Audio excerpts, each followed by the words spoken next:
What could happen when you are home alone?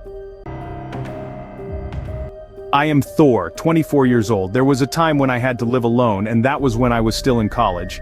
After I moved out of my house to go to the city to study and before my girlfriend moved in, I lived alone in a small house in North Carolina. The house had 2 floors and was modeled like a family house. I lived on the first floor and a friend of mine who seemed to be about my age lived on the second floor named Mafield. At that time I had not found a part-time job, so besides my school hours, I spent most of my time watching movies.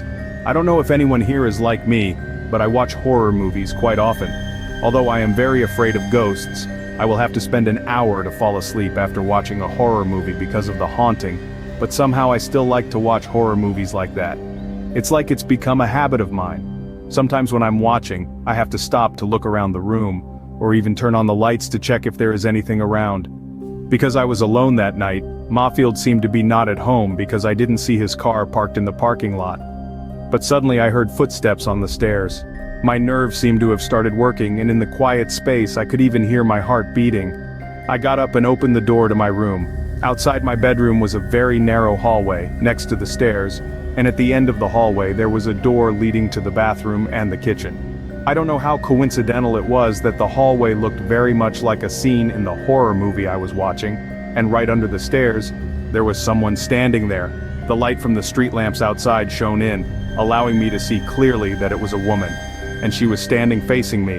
Then suddenly, she started to step back. I wasn't brave enough to stand there and watch what she would do. Next, I went into the room, locked the door, grabbed my phone and looked for anything that could help me defend myself, and then hid under the bed. But she didn't scream or run to knock on my room, but instead she ran towards the main door and I heard the door slam shut. It took me 10 minutes to recover to go out and check. The apartment was just left to me, and I was sure she had left. I went back to my room and locked the door. I didn't call the police that night.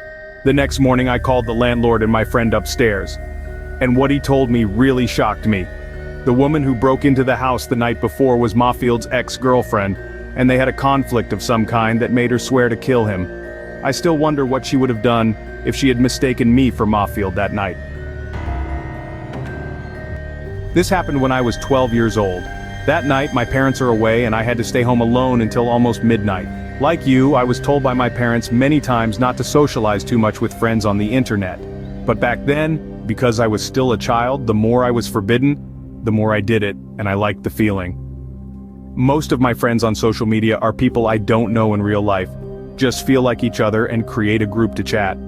But right on that night, when I was home alone, one of the friends sent me a message. It accurately stated what I had just eaten, what I was wearing, and what I had done in the past 2 hours. The mind of a 12-year-old child at that time could not be calm enough to think of anything else.